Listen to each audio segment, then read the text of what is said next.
Price Lord. தேவனுடைய நாமம் மகிமைப்படுவதாக. மீண்டுமாக கூட ஆண்டவருடைய வார்த்தையை உங்கள் மத்தியில் அறிவிப்பதில் எனக்கு ரொம்ப சந்தோஷம். இந்த நாளில் கூட ஒரு வேத வசனத்தை நம்ம வாசிக்க போகிறோம். கொலோசையர் 3வது அதிகாரம் அதனுடைய 15வது வசனத்தின் பிற்பகுதி. கொலோசையர் 3வது அதிகாரம் அதனுடைய 15வது வசனத்தின் பிற்பகுதி. நன்றி அறிதல் உள்ளவர்களாயும் இருங்கள். ஆங்கிலத்தில் எப்படியாக சொல்லப்பட்டிருக்குது, ஆல்வேஸ் பி தேங்க்ஃபுல். நன்றி அறிதல் உள்ளவர்களாக இருங்கள். நன்றி அறிதல் உள்ளவர்களா இருங்கள் அப்படின்னா அதற்கு தனியா நம்ம ஒரு விளக்கம் கொடுக்கணும்னு அவசியம் கிடையாது. சிம்பிளா சொல்லணும்னா, ஒருத்தர்கிட்ட நாம ஒரு உதவியை பெற்றோம், ஒரு நன்மையை பெற்றோம் அப்படின்னா அவர்கள் செய்த நன்மையை நாம் நினைக்கணும், அதற்கு நம்ம கைமாறு செய்யணும். அவ்வளவுதான். நன்றி அறிதல் உள்ளவர்களா இருங்கள். இன்றைக்கு நம்மளுடைய வாழ்க்கையில நாம நன்றி அறிதல் உள்ளவர்களா இருக்கிறோமோ? இந்த உலகத்தில் உள்ள மனுஷர்கள் நமக்கு ஒரு உதவி செய்தார்கள் அப்படின்னு சொன்னா நிச்சயம் நாம என்ன பண்ணுவோம், அவங்களுக்கு நாளை பின்ன என்ன பண்ணுவோம், உதவி செய்வோம். இப்போ ஒரு கல்யாண வீட்டுக்கு நாம போறோம் அப்படின்னா ஒரு மொய் செய்வோம். ஏன் செய்வோம்? ஏன்னா நம்மளுடைய வீட்டுல ஒரு ஃபங்க்ஷன் வரும்போது அவங்க நமக்கு என்ன பண்ணுவாங்க, திருப்பி செய்வாங்க. அதுவும் ஊர் சைட்லாம் நீங்க பார்த்தீங்கன்னா, நீங்க எந்த அளவுக்கு எந்த காசு வச்சீங்களோ, இப்போ 101 ரூபாய் மொய் வச்சீங்கன்னா உங்க வீட்டுல நடக்கிற ஃபங்க்ஷனுக்கு என்ன வரும், 101 ரூபாய் மொய் வரும். அந்த அளவுக்கு என்ன பண்ணுவாங்க, கரெக்டா என்ன பண்ணுவாங்க, செய்வாங்க. ஆனா நாம மனுஷர்களுக்கு நன்றி அறிதல் உள்ளவர்களா இருக்கிறோம்னா தேவனுக்கு நன்றி அறிதல் உள்ளவர்களா இருக்கிறோமா? தேவனுக்கு நாம் நன்றி செலுத்துகிறோமா? அதை கொஞ்சம் யோசிச்சு பார்த்தோம் அப்படின்னா கண்டிப்பா இல்லை. இன்னைக்கும் கூட கொஞ்சம் பாருங்களேன். இப்ப சர்ச்சில் சொல்றோம், சர்வீஸ் டைம்ல ஆண்டவர் உங்களுக்கு செய்த நன்மை நீங்க சாட்சியம் சொல்லணும்னா சொல்லுங்களேன் அப்படின்னு சொன்னா ஒரு 1-2 பேர், ஒரு 4-5 பேர் எந்திப்பாங்க. ஆனா எல்லாராலும் என்ன பண்ண மாட்டாங்க, சொல்ல மாட்டாங்க. எல்லாரும் அமைதியா இருப்பாங்க. காரணம், அவர்களுக்கு தெரியல ஆண்டவர் எனக்கு என்ன நன்மை செய்தார். நான் 10ஓடு 11 வாழ்ந்துட்டு இருக்கிறேன். இந்த உலகத்துல இத்தனை கோடி ஜனங்கள் வாழ்ந்து கொண்டு இருக்கிறாங்க. அவர்கள் மத்தியில நானும் ஒரு மனுஷனா வாழ்ந்து கொண்டு இருக்கிறேன். ஆண்டவர் எனக்கு ஒன்னும் சொல்ற அளவுக்கு பெருசா எதுவும் செய்யலையே அப்படின்னு நினைக்கிறேன். அப்படி சொல்றவங்களுக்கு நான் ஒரு வார்த்தை சொல்றேன். இன்னைக்கு ஜிஹெச், கவர்மெண்ட் ஹாஸ்பிட்டல், இல்லைன்னா பிரைவேட் ஹாஸ்பிட்டல், ஏதாவது ஒரு ஹாஸ்பிட்டலுக்கு போய் ஒரு ரவுண்ட், ஒரு கொஞ்ச நேரம் அங்க இருந்துட்டு வாங்க. அங்க இருந்துட்டு வந்தீங்க அப்படின்னா உங்களுக்கு தெரியும், அந்த செவறுகள்ல இருந்து ஒரு சத்தம் உங்களுக்கு கேட்கும். அங்க இருக்கிற ஜனங்கள் கத்துக்கிற சத்தம் உங்க காதுகளுக்கு வரும். என்ன சத்தம் தெரியுமா? எனக்கு உயிர் மட்டும் வந்தா போதும், எப்படியாட்டும் நான் வீட்டுக்கு போனா போதும். இந்த சத்தம் உங்க காதுகளில் கேட்கும்.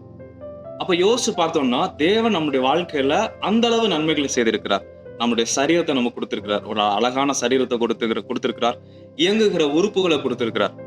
கொஞ்சம் ரீசெண்டா ஒரு சர்ஜரிக்காக நான் விசாரிச்சேன். அப்போ சொன்னாங்க, அந்த கண்ணு இதுக்காக 1 லட்சம் ஆகும்னு சொல்றாங்க. எவ்வளவு? 1 லட்சம் கிட்டத்தட்ட. அப்படிங்கும்போது ஆண்டவர் நமக்கு இதை பார்த்து கொண்டு இருக்கிறவங்களுக்கு அழகான கண் பார்வையை கொடுத்திருக்கிறார். காது கேட்கும் திறனை கொடுத்திருக்கிறார். செயல்படுகிற கைகள் கால்களை கொடுத்திருக்கிறார். சரீர அவயங்கள் உறுப்புகளை கொடுத்திருக்கிறார். இதுக்கு எல்லாத்துக்குமே நம்ம என்ன பண்ணணும், நன்றி சொல்லணும். இந்த கொரோனா டைம்ல நீங்க பார்த்தீங்க அப்படின்னா ஆக்சிஜன் இல்லாம அவ்வளவு ஜனங்கள் கஷ்டப்பட்டாங்க.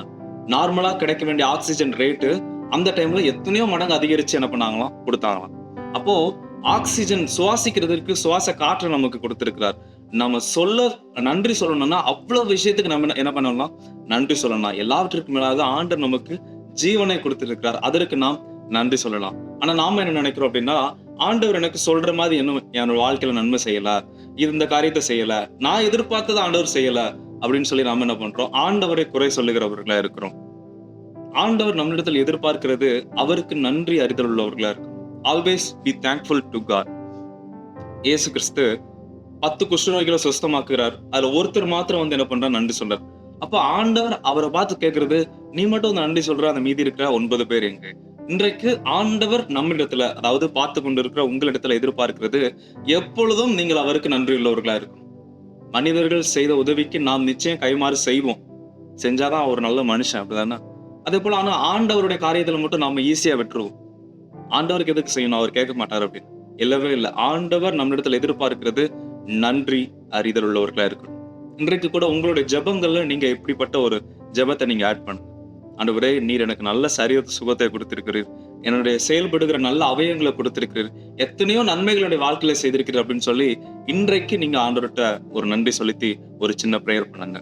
இன்னொரு காரியம் நீங்க முடிஞ்சா செய்யுங்க. என்ன அப்படின்னா, ஒரு நோட் பென் எடுத்துட்டு பிறந்த நாள்ல இருந்து இந்த நாள் வரைக்கும் ஆண்டவர் உங்களுக்கு செய்த நன்மைன்னு சொல்லி உங்களுக்கு எதெல்லாம் ஞாபகத்துல இருக்கிறோ அதெல்லாம் ஒரு பேப்பர்ல எழுதி ஆண்டவருக்கு நன்றி சொல்லணும். அதை நினைக்கும் போதே உங்க கண்கள்ல கண்ணீர் வரும். அந்த அளவுக்கு தேவன் நம்முடைய வாழ்க்கையில பல நன்மைகளை செய்திருக்கிறார். அவர் நடத்தி கொண்டு வந்திருக்கிறார். இன்றைக்கு நம்முடைய வாழ்க்கையில நாம் செய்ய வேண்டிய ஒரே ஒரு காரியம், இந்த நாளிலும் கூட நன்றி அறிதல் உள்ளவர்களா இருப்போம். அவர் நமக்கு செய்த நன்மைகளுக்கு நாம் நன்றி அறிதலோர்களாக இருப்போம். கண்களை மூடி ஜெபிக்கலாமா? என்னோட கூட சேர்ந்து. எங்கள் பரலோக பிதாவே, இயேசு கிறிஸ்துவின் நாமத்தில் உங்களுடைய சமூகத்தில் வருகிறோம். இந்த நேரத்திலும் கூட ஒரு அருமையான ஒரு வேத பகுதியை நாங்கள் தியானித்தோம் ராஜா.